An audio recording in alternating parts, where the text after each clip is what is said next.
আলহামদুলিল্লাহ আলহামদুলিল্লাহ ওয়াহদা ওয়াসসালাতু ওয়াসসালামু আলা মান লা নাবিয়্যা বা'দা আম্মা বা'দ আউযু বিল্লাহি মিনাশ শাইতানির রাজীম বিসমিল্লাহির রাহমানির রাহিম কুল ইন কুনতুম তুহিব্বুনাল্লাহ ফাত্তাবি'উনি ইউহিব্বুকুমুল্লাহ ওয়া ইয়াগফির লাকুম যুনুবাকুম সাদাকাল্লাহুল আলিয়্যুল আযীম। আলহামদুলিল্লাহ, সমস্ত প্রশংসা মহান রব আল্লাহ সুবহানাহু ওয়া তাআলার। যেই মহান মুনিব আজকের এই পবিত্র জুমার দিনে আমাদেরকে দুনিয়ার যাবতীয় কাজ থেকে হেফাজত করে জুমার নামাজের উদ্দেশ্যে মসজিদে আসার এবং বসার তৌফিক এনায়েত করেছেন, আমরা সেই মহান রব আল্লাহ সুবহানাহু ওয়া তাআলার দরবারে সকলে একবার দিল থেকে শুকরিয়া আদায় করি, বলি আলহামদুলিল্লাহ। লক্ষ্য করি দরুদ ও সালাম বর্ষিত হোক সাইয়্যিদুল মুরসালিন খাতামুন নবিয়্যিন আশরাফুল আম্বিয়া, শেষ নবী বিশ্ব নবী জনাব মুহাম্মদুর রাসূলুল্লাহ সকলে বলি সাল্লাল্লাহু আলাইহি ওয়াসাল্লাম।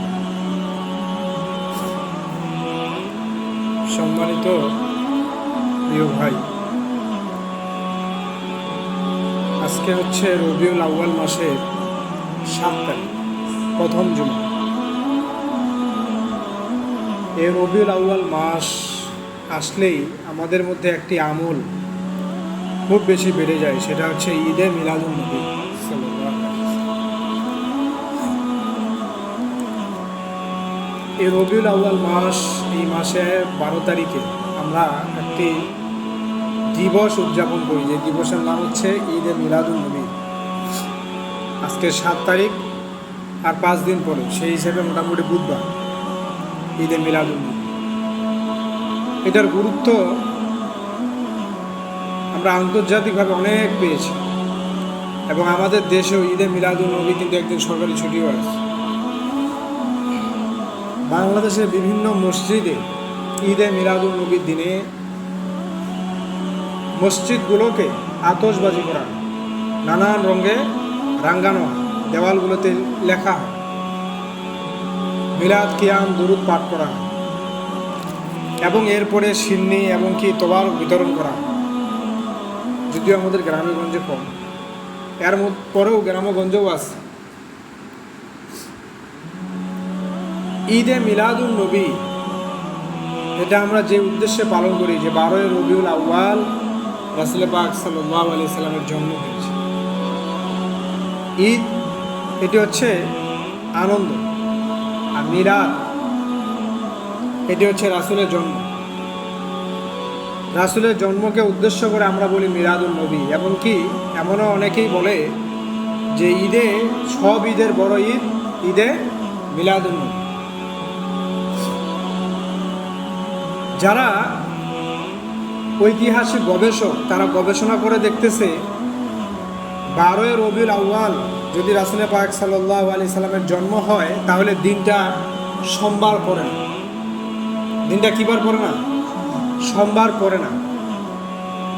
আর আমাদের প্রসিদ্ধ হচ্ছে 12 রবিউল আউয়াল সোমবারের দিনে রাসূল পাক সাল্লাল্লাহু আলাইহি সাল্লামের জন্ম হয়েছে, এবং এটা হাদিস দ্বারা প্রমাণিত। আল্লাহ রাসূল সাল্লাল্লাহু আলাইহি সাল্লাম সোমবার এবং বৃহস্পতিবার সিয়াম পালন করতেন। সাহাবারা আরজ করলেন, ইয়া রাসূলুল্লাহ, সপ্তাহে এই 2 দিন আপনার সিয়াম পালন করার কারণ কি?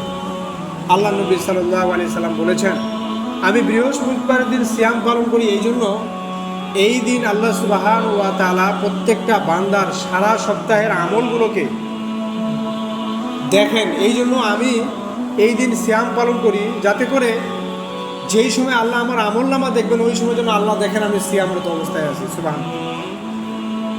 আর আপনি সোমবারের দিনে সিয়াম কেন পালন করেন? আল্লাহ রাসূল সাল্লাল্লাহু আলাইহি সাল্লাম বলেছেন, এই দিনে আল্লাহ সুবহানাহু ওয়া তাআলা আমাকে পৃথিবীতে জন্ম দিয়েছেন, এবং পৃথিবীতে আমার জন্ম হয়েছে এই সোমবারে, যার কারণে আমি শুকরিয়া স্বরূপ সোমবারে সিয়াম পালন করি। তাহলে সোমবারে আল্লাহ রাসূল সাল্লাল্লাহু আলাইহি সাল্লামের জন্ম হয়েছে, এটা হাদিস দ্বারা প্রমাণিত এবং সহিহ হাদিস। কিন্তু আল্লাহ রাসূল সাল্লাল্লাহু আলাইহি সাল্লাম 12 রবিউল আউয়াল জন্ম হয়েছে কিনা, এটা আমাদের কাছে সঠিক মনে হচ্ছে। যারা ঐতিহাসিক গবেষক তারা গবেষণা করে দেখতেছে যদি 12 রবিউল আউয়াল জন্ম হয় তাহলে ওই দিনটা সোমবার পড়ে না। যদি 12 রবিউল আউয়াল হয়ে থাকে তাহলে, যদি সোমবার হয়ে থাকে তাহলে রাসূল পাক সাল্লাল্লাহু আলাইহি সাল্লামের জন্ম হয়েছে 9 রবিউল আউয়াল। এটা অনেকটাই বিশুদ্ধ, একেবারে ক্লিয়ার না, অনেকটাই বিশুদ্ধ। তবে 12 রবিউল আউয়াল সোমবার, এই দিনে আল্লাহ রাসূল সাল্লাল্লাহু আলাইহি সাল্লামের ওফাত হয়েছে তথা ইন্তেকাল হয়েছে। এটা একেবারে সহিহ হাদিস দ্বারা প্রমাণিত। এখন মূল কথা, ঈদে মিলাদুন নবীর শিক্ষা কি? ঈদে মিলাদুন নবী যদি গুরুত্বপূর্ণই হতো, আল্লাহ রাসূল সাল্লাল্লাহু আলাইহি সাল্লামের 63 বছর জীবনে একটি দিবস তিনি এই দিবসটা পালন করেছেন, এটা হাদিসে আমরা কখনো শুনেছি বা পড়েছি নাই। এবং আল্লাহ রাসূলকে সবচাইতে ভালোবাসতেন কারা? সাহাবা আজমাইন। বলা হচ্ছে একজন সাহাবার একদিনের মহাব্বত, আল্লাহর নবীকে একদিনের মহাব্বত উম্মতে মুহাম্মাদীর যত মানুষ আছে সমস্ত মানুষের মহাব্বতের চাইতে বেশি। সুবহানাল্লাহ। যেই সাহাবাগণ মক্কা থেকে রাসূল পাক সাল্লাল্লাহু আলাইহি সাল্লামের সাথে মদিনায় হিজরত করেছিলেন, মুহাজির, আল্লাহর নবীর ওফাতের পর তারা অনেক দিন বেঁচে ছিলেন, তাদের জীবনী থেকে একদিনও পাওয়া যাবে না রাসূল পাক সাল্লাল্লাহু আলাইহি সাল্লামের এই দিবসটাকে তারা পালন করেছেন, ঈদে মিলাদুন নবী। ঈদে মিলাদুন নবী হচ্ছে জন্মদিন, এর বাংলা অর্থ জন্মদিন। এই জন্মদিন পালন করেছেন এরকম কোনো সাহাবাও নেই, এবং এই জন্মদিন পালন আল্লাহ রাসূল সাল্লাল্লাহু আলাইহি সাল্লাম 63 বছর পরে। এই জন্মদিনে আল্লাহ রাসূল সাল্লাল্লাহু আলাইহি সাল্লামের ঈদে মিলাদুন নবী জন্মদিন পালন করা নফল না, কিনা নফল না, কিন্তু তার সিরাতুন নবী সাল্লাল্লাহু আলাইহি সাল্লাম যে উদ্দেশ্যে দুনিয়ায় এসেছিলেন এটা পালন করা প্রত্যেকটা অক্ষরে অক্ষরে উম্মতে মুহাম্মাদের জন্য ফরজ, সুন্নত না, শুধু ফরজ। ঈদে মিলাদুন নবী রাসূল পাক সাল্লাল্লাহু আলাইহি সাল্লামের জন্মে খুশি তো অনেক মানুষই হয়, যেমন আবু জাহেল, আবু লাহাব, তিনি ছিলেন রাসূল পাক সাল্লাল্লাহু আলাইহি সাল্লামের চাচা, আপন চাচা। যখন আবু লাহাবের কানে আসলো যে তার ভাইয়ের স্ত্রী একটা পুত্র সন্তান জন্ম দিয়েছে, এই খবরটা নিয়ে এসেছে আবু লাহাবের একজন দাসী, যার নাম হচ্ছে সুয়াইব। একজন দাসী এই খবর নিয়ে এসেছেন আবু লাহাবের কাছে, আবু লাহাবের একজন দাসী, যে আপনার ভাইয়ের স্ত্রী একটা পুত্র সন্তান জন্মগ্রহণ করেছে। এই জন্মের খবর শুনে আবু লাহাব আঙ্গুলের ইশারায় ওই দাসীকে আজাদ করে দিয়েছেন। সুবহানাল্লাহ। ওই দাসীকে আজাদ করে দিয়েছেন খুশিতে যে তার ভাইয়ের স্ত্রী, মানে তার একটা ভাতিজা হয়েছে, তার বংশে একটা পুত্র সন্তান জন্মগ্রহণ করেছে, এই জন্য এতটা খুশি, তার মিলাদে এতটা খুশি, জন্মে এতটা খুশি আবু লাহাব। এবং কি এই দাসীকে তিনি আজাদ করে দিয়েছেন এই খবরটা খালি দেওয়ার জন্য, এই খবরটা পৌঁছানোর কারণে এই দাসীকে তিনি আজাদ করে দিয়েছেন, মুক্ত করে দিয়েছেন।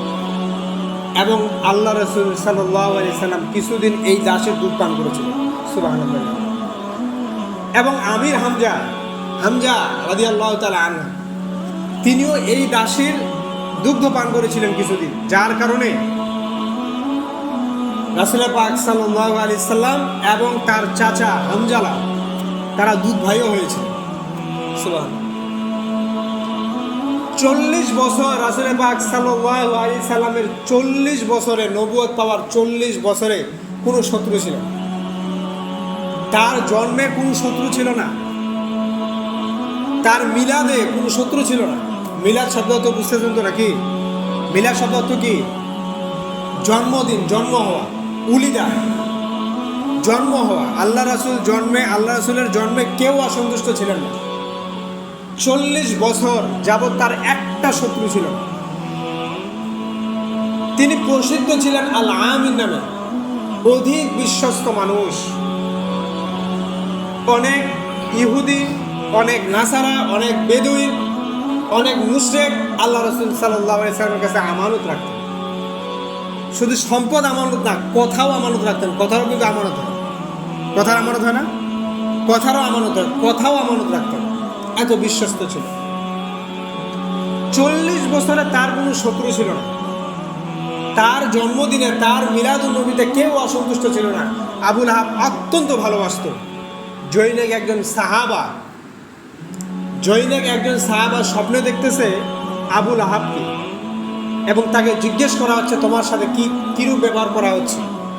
তিনি বলতেছেন আমাকে জাহান্নামের প্রচুর আযাব দেওয়া হচ্ছে, তবে একদিন শুধু জাহান্নামের আযাবকে কমায় দেওয়া হয়, সেই দিনটা হচ্ছে সোমবারের দিন। তাকে জিজ্ঞেস করা হলো কেন?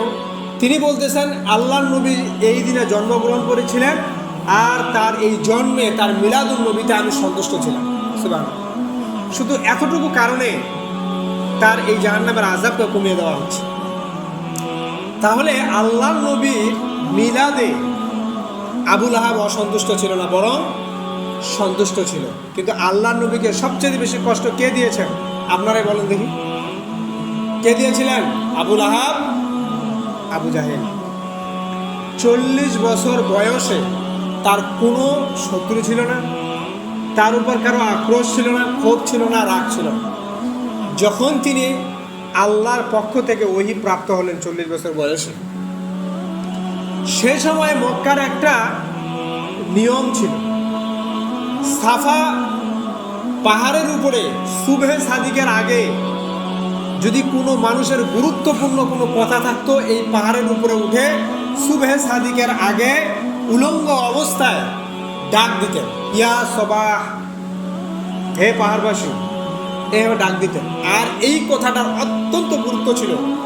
মানুষ যতই ব্যস্ত থাকুক এই কথাটা শুনতে আসতো, কারণ এইখানে যারা আসতো এবং যারা বলতো এটা খুব গুরুত্বপূর্ণ।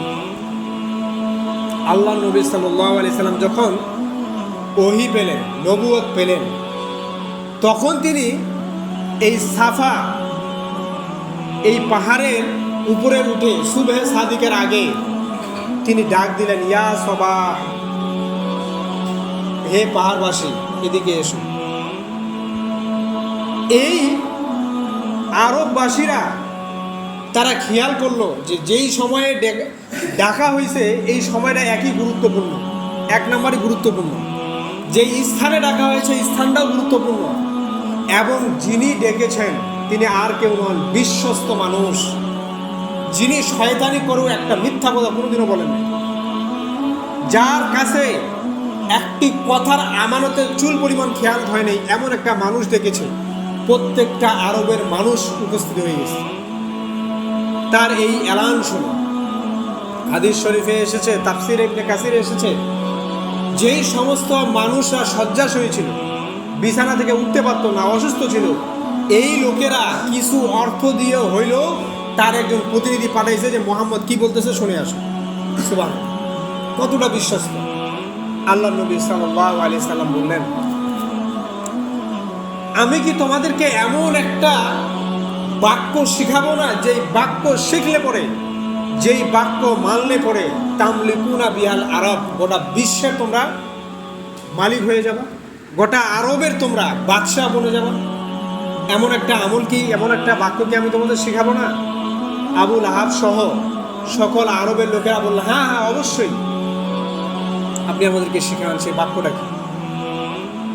আল্লাহ নবী বললেন, এমন একটা বাক্য কি আমি তোমাদেরকে শিখাবো না, যে বাক্য শিখলে পরে গোটা আরবের মানুষ তোমাদের আনুগত্য করবে, এবং যারা আনুগত্য করবে না তারা তোমাদেরকে জিজিয়া, কর দিয়ে চলবে।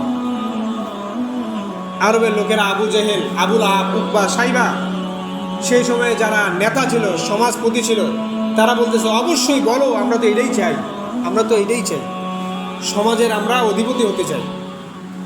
আল্লাহ নবী সাল্লাল্লাহু আলাইহি সাল্লাম বললেন, ইয়া আইয়ুহান নাস, হে লোক সকল, কুলু লা ইলাহা ইল্লাল্লাহ, তোমরা বলো লা ইলাহা ইল্লাল্লাহ তুফলিহুন, সফল হয়ে যাবে।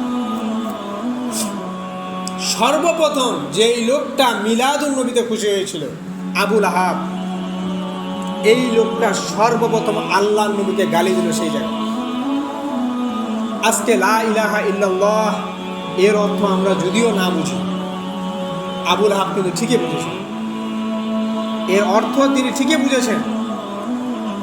এই 40 বছরে যে লোকটা সবচেয়ে ভালোবাসত সেই লোকটা সর্বপ্রথম বিরোধিতা শুরু করল।